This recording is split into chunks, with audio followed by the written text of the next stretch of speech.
हाँ डॉक्टर साहब, एक सवाल है। अभी अर्नब गोस्वामी को गिरफ्तार किया गया और फिर अभी एक हफ्ते बाद उसको शायद रिहा कर दिया गया, तो इस सब को आप कैसे देखते हैं, बताइए। ये जो पूरी घटना हुई एक्चुअली में ये एक दिन की घटना नहीं है। इसका ताना बाना बहुत पहले से बना जा रहा था। इसकी जड़ क्या है, उसको गिरफ्तार करना ये भी एक एक पूरी एक उनकी साजिश थी, और उसको रिहा करवाना ये भी एक पूरी साजिश थी। इतना नॉर्मल नहीं था जो आम आदमी सोच रहा है ना, इतना नॉर्मल नहीं था ये। हुआ का एक्चुअली हो क्या रहा है, मीडिया जितनी भी मीडिया है ना, दो पक्षों में बटी है। कोई भी देखो तुम, डॉक्टर दो पक्ष में बटे हुए हैं, इंजीनियर दो पक्ष में बटे हुए हैं, वकील दो पक्ष में बटे हुए हैं, और ये मीडिया दो पक्ष में बटी हुई है। मतलब कहीं ना कहीं आदमी व्यक्तिगत लाभ के लिए डिवाइड होते जा रहा है। स्टूडेंट भी दो पक्ष में बटे हुए हैं। हाँ, स्टूडेंट भी दो पक्ष में बटे हुए, आम जनता दो पक्ष में बटी हुई, किसान दो पक्ष में बटा हुआ है, जो देखो सो दो पक्ष में बटा हुआ है। और वो ऐसा क्यों किया जाता है? जैसे हिंदू मुस्लिम करते हैं, वो क्यों करवाते हैं भाई? वोट मिल सके। हिंदू मुस्लिम दंगा होते नहीं है, दंगा करवाए जाते हैं। उसका उद्देश्य होता है, उनका सिर्फ एक ही उद्देश्य है, जनता को पोलराइज कर दो और वोट हासिल कर लो, कुर्सी हासिल कर लो। तो हुआ कि क्या हुआ कि जो अर्नब गोस्वामी वाला केस है, ये भी किसी ना किसी पक्ष में है, निष्पक्ष नहीं है। हाँ, वो तो साफ दिख रहा है। ठीक है, वो पक्ष में था, उन्होंने कुछ दूसरे जो अपोजिशन है जिसके विपक्ष में रहा होगा उसके बारे में बोलता रहता था वो। अब उन्होंने ऐसा बोल दिया कि अब सामने वाले को लगा कि इस पर हम कुछ ऐसा करें कि ये क्या संदेश जाए कि हमारे विरोध में जाएगा, उसको हम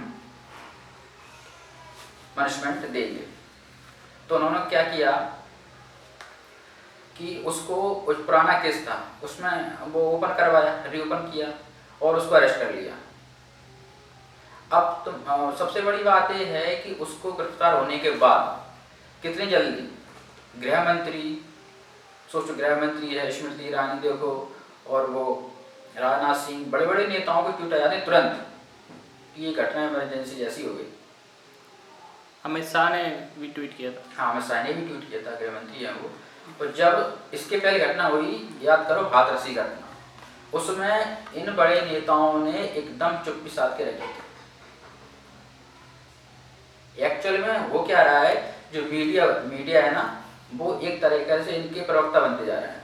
ऐसा नहीं है, जब कांग्रेस की सरकार थी उस समय भी मीडिया डिवाइड था। अभी क्या लग रहा है, अभी ये भाजपा के पक्ष में मीडिया, अगर कांग्रेस की सरकार आ जाएगी तो उसके साइड में हो जाएंगे। इनका कोई ईमान धर्म नहीं बचा है। कहते हैं चौथा पिलर पूरी तरह से ध्वस्त हो चुका है। मैं तो कह रहा हूँ चारों पिलर ही ध्वस्त है। अगर इनमें से एक ही पिलर ढंग से काम करता तो आज बर्बादी के कगार में भारत नहीं पहुंचता। अब उनको दिखाना ये था कि जो अर्नब गोस्वामी बोलता था उसकी खुद की ताकत नहीं थी, उसे पता था। वो पता तो अब उद्धव ठाकरे सरकार पे आरोप लगाया ना, उद्धव ठाकरे को पता था बरी हो जाएगा, आई मीन इसको बेल मिल जाएगी, उनको ही पता था। लेकिन उनको अब उसको जो भी करवाया, कई लोग कहते हैं कि साहब उसको पकड़ के जेल में ले गए, उसके साथ कुछ मार पिटाई की, जो भी किया हो ये नहीं पता, लेकिन उन्होंने अपनी ताकत दिखा दी और सेंटर वालों ने अपनी ताकत दिखा दी।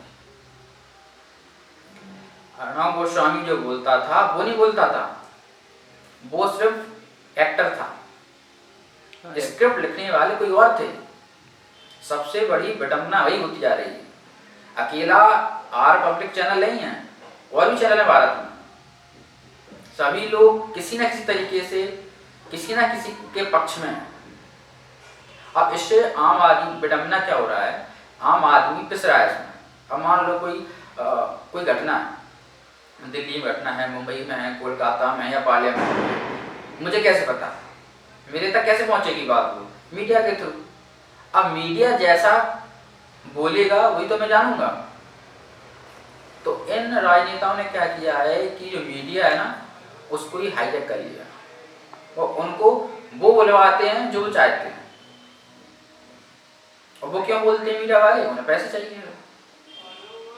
पैसे के साथ पावर भी, अभी जैसे कि वो अंदर गया, अभी इतनी जल्दी बाहर आ गए, तो सपोर्ट मिला। हाँ, तो उसे पता था कि हमारा कोई कुछ नहीं बिगाड़ने वाला।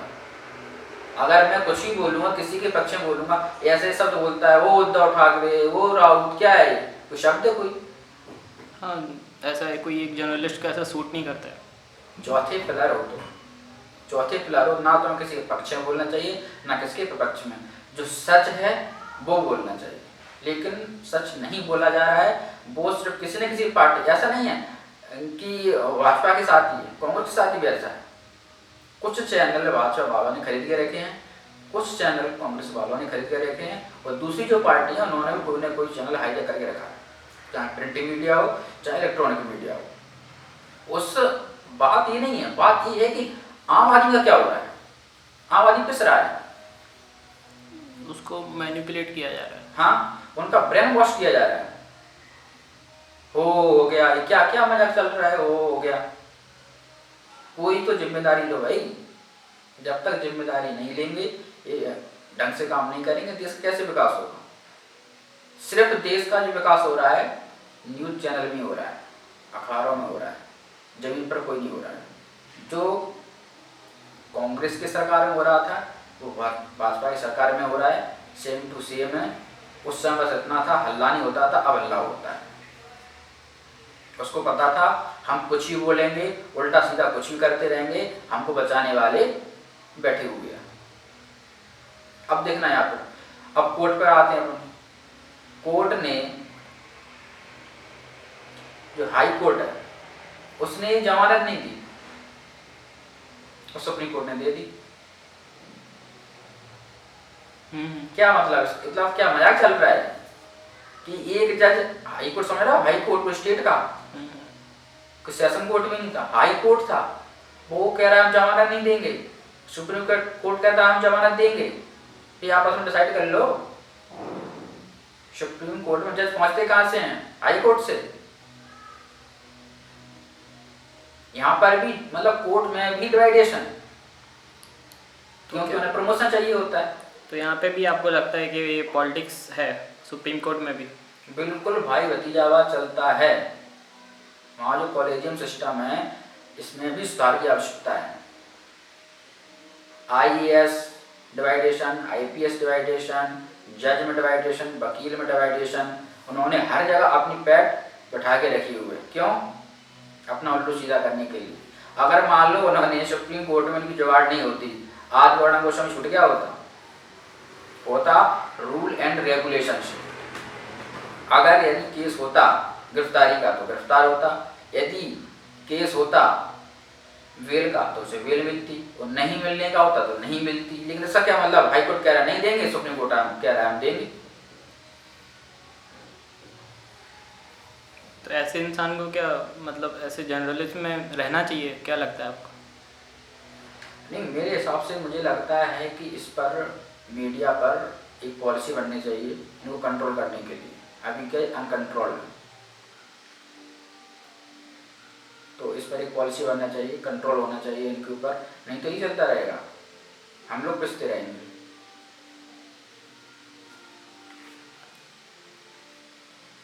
चलिए ठीक है, थैंक यू।